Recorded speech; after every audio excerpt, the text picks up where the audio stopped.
यह भारत के लिए खतरे की घंटी है और हर भारतीय जिसे देश के सामरिक हितों का ख्याल है वो इस खबर से चिंतित होगा। ईरानी राष्ट्रपति मसूद पेजेश्कियां पाकिस्तान पहुंचे और रविवार को उन्होंने राष्ट्रपति जरदारी से मुलाकात की। जैसे कि आप देख सकते हैं कि वहां के वित्त मंत्री और डिप्टी प्राइम मिनिस्टर से भी मुलाकात कर रहे हैं। और सबसे बड़ी बात, ईरान ने कहा है कि हम पाकिस्तान के साथ जो अपना सामरिक रिश्ता है उसे रिवाइव करेंगे, पुनर्जीवित करेंगे।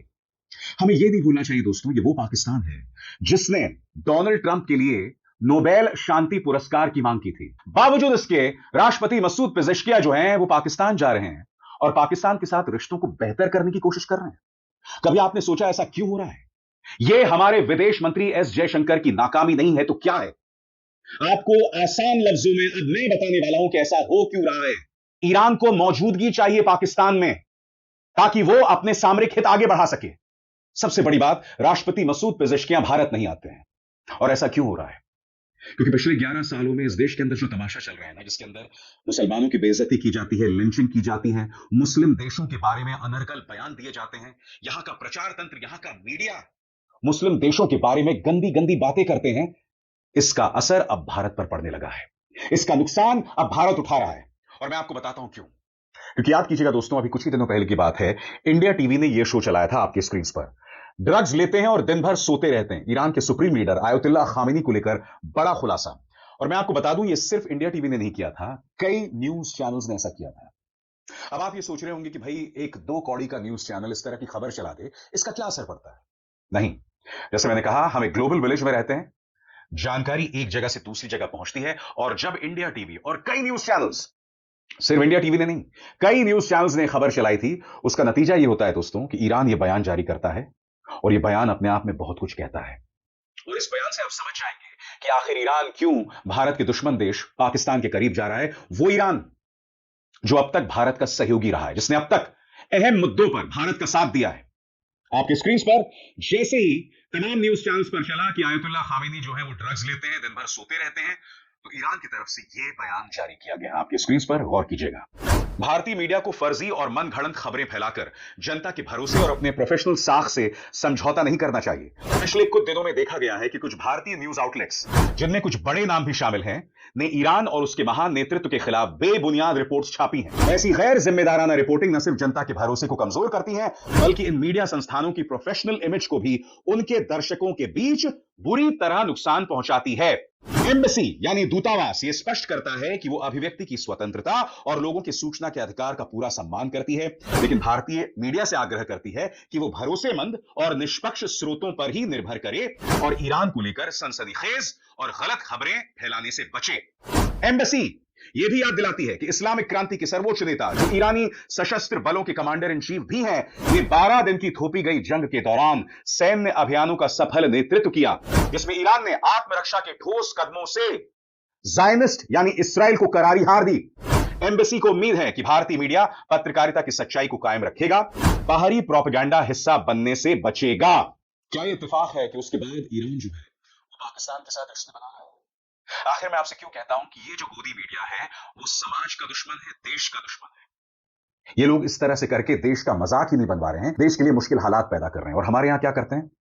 हमारी सरकार उन पर अंकुश डालने की बजाय मेरे जैसे पत्रकारों को टारगेट करती है। याद कीजिएगा, ऑपरेशन सिंदूर के दौरान इस मीडिया ने हमें कितना शर्मिंदा किया था इंटरनेशनल लेवल पर, मगर माननीय सूचना और प्रसारण मंत्री अश्विनी वैष्णव आते हैं और उनकी तारीफ करते हैं। अब इन तस्वीरों में देखिए, पाकिस्तान के वित्त मंत्री और डिप्टी प्राइम मिनिस्टर के साथ मसूद पेजेश्कियां, जरदारी के साथ मसूद पेजेश्कियां, और इस मुलाकात के बारे में क्या क्या खबरें आ रही हैं, इस पर गौर किया जाए। ईरान के राष्ट्रपति मसूद पेजेश्कियां और पाकिस्तान के राष्ट्रपति आसिफ अली जरदारी ने रविवार को इस्लामाबाद में हुई मीटिंग में दोनों देशों के रिश्तों को हर क्षेत्र में और मजबूत करने पर जोर दिया। इस मुलाकात में राष्ट्रपति पेजेश्कियां ने 12 दिन की जंग के दौरान पाकिस्तान की लीडरशिप और जनता का समर्थन करने के लिए शुक्रिया अदा किया और पाकिस्तान की उस पॉजिटिव भूमिका की तारीफ की जो उन्होंने टकराव कम करने, बातचीत और कूटनीति के जरिए मसले सुलझाने के लिए निभाई।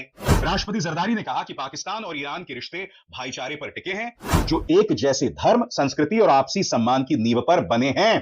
राष्ट्रपति मसूद पेजेश्कियां किस पाकिस्तान की तारीफ कर रहे हैं? वो पाकिस्तान जिसने डोनाल्ड ट्रंप के लिए नोबेल शांति पुरस्कार की पेशकश की थी। तो यह बात तो समझ के परे है कि आप इस संबंध को ऐतिहासिक क्यों बता रहे हो। सबसे बड़ी बात वो ये भी कह रहे हैं कि जो स्ट्रैटेजिक रिलेशनशिप है उसे रिवाइव किया जाए। उसे पुनर्जीवित किया जाए। और इस बारे में क्या खबर है, इस पर भी गौर किया जाए। आपकी स्क्रीन पर Pezeshkian, new chapter begins in Iran Pakistan diplomatic relations. राष्ट्रपति मसूद पेजेश्कियां ने कहा कि उनका पाकिस्तान दौरा दोनों पड़ोसी देशों के बीच कूटनीतिक रिश्तों में एक नया अध्याय खोलता है। उन्होंने पाकिस्तानी अधिकारियों द्वारा किए गए गर्मजोशी भरे स्वागत के लिए आभार जताया। पेजेश्कियां ने रविवार रात ट्विटर पर लिखा, मैंने पाकिस्तान के अपने पहले दौरे को वहां के सीनियर अधिकारियों के गर्मजोशी भरे स्वागत के साथ पूरा किया। उन्होंने लिखा, मैं पाकिस्तान के माननीय राष्ट्रपति आसिफ अली जरदारी, अपने प्यारे भाई प्रधानमंत्री शहबाज शरीफ और पाकिस्तान के अन्य राजनीतिक और सैन्य नेताओं का दिल से शुक्रिया अदा करता हूं। उन्होंने कहा कि ईरान और पाकिस्तान के बीच कूटनीतिक रिश्तों का एक नया अध्याय शुरू हो रहा है। पेजेश्कियां शनिवार को एक हाई लेवल राजनीतिक आर्थिक प्रतिनिधिमंडल के साथ इस्लामाबाद पहुंचे थे। वहां प्रधानमंत्री शरीफ ने उनका स्वागत किया था। वो रविवार देर रात पाकिस्तान से रवाना हो गए। ईरान इसे ऐतिहासिक भाईचारा बता रहा है। आपको अंदाजा है भारत के लिए कितना बड़ा खतरा है ये।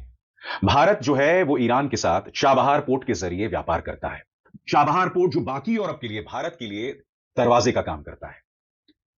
और मैं आपसे पूछना चाहता हूं, हर गुजरते दिन के साथ जब हमारी सरकार जहर उगलती है, हमारा मीडिया जहर उगलता है, जैसा कि यह खबर जिसमें सुप्रीम लीडर खामेनी को ड्रग एडिक्ट बता दिया गया था, आपको क्या लगता है इसका क्या असर पड़ेगा? क्योंकि न्यूज चैनल्स को क्या लगता है कि भाई मुसलमानों के खिलाफ जहर उगलो, वो तो ये लोग करते आ रहे हैं पिछले 11 सालों से। अब ये लोग क्या कर रहे हैं कि दूसरे देशों पर कमेंट कर रहे हैं। और ये मत भूलिए, याद कीजिएगा, भारतीय जनता पार्टी की नेशनल प्रवक्ता नूपुर, इन्होंने हजरत मोहम्मद साहब के बारे में आपत्तिजनक बयान दिया था। उसका भी जबरदस्त बवाल मचा था, और बवाल ऐसा मचा था कि अडानी, अंबानी और रामदेव इनके धंधों पर बनाई थी, इनके धंधे चौपट हो जाते। उसके बाद नूपुर को भाजपा ने धक्के मार के पार्टी से बाहर किया था, क्योंकि जब बात धंधे की आती है तो सब औकात पे आ जाते हैं। ईरान पाकिस्तान के करीब जा रहा है। मैं फिर आपसे पूछना चाहता हूं, ऐसा क्यों हो रहा है? ऐसा इसलिए हो रहा है दोस्तों कि ईरान को दिखाई दे रहा है कि भाई इस्राएल के बारे में पाकिस्तान तो बयान देता है, मगर भारत खामोशी बना लेता है।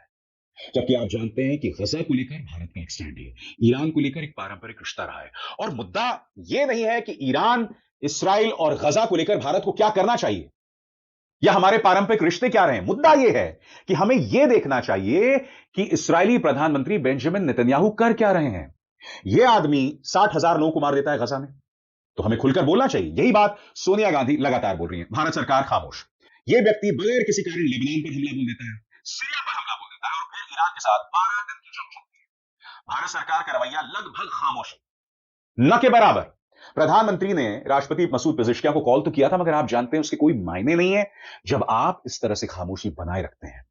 तो अंधभक्तों, मेरी बात सुनो, कमेंट सेक्शन में आकर गाली देने के बजाय, क्योंकि तुम्हें सिवाय हिंदू मुस्लिम के कुछ दिखाई नहीं देता है, तुम्हें ईरान मुस्लिम दिखाई दे रहा है, तुम्हें यह नहीं समझ आ रहा है कि इंटरनेशनली स्ट्रैटेजिक लेवल्स पर, सामरिक तौर पर भारत को क्या नुकसान हो रहा है। और मैं जानता हूं तुम्हारी बुद्धि में बात नहीं घुसेगी। समझो, अंधभक्ति इतना मत करो, अपने अंदर इतनी नफरत मत पालो कि देश का नुकसान करते फिरो। अगर तुम्हारे अंदर हिंदू मुस्लिम को लेकर इतना जहर है कि तुम देश का नुकसान तक करवाने को राजी हो, शर्म आनी चाहिए तुम्हें। और शर्म आनी चाहिए हमारे विदेश मंत्री को, जिनकी वजह से आज भारत इस हालात में है।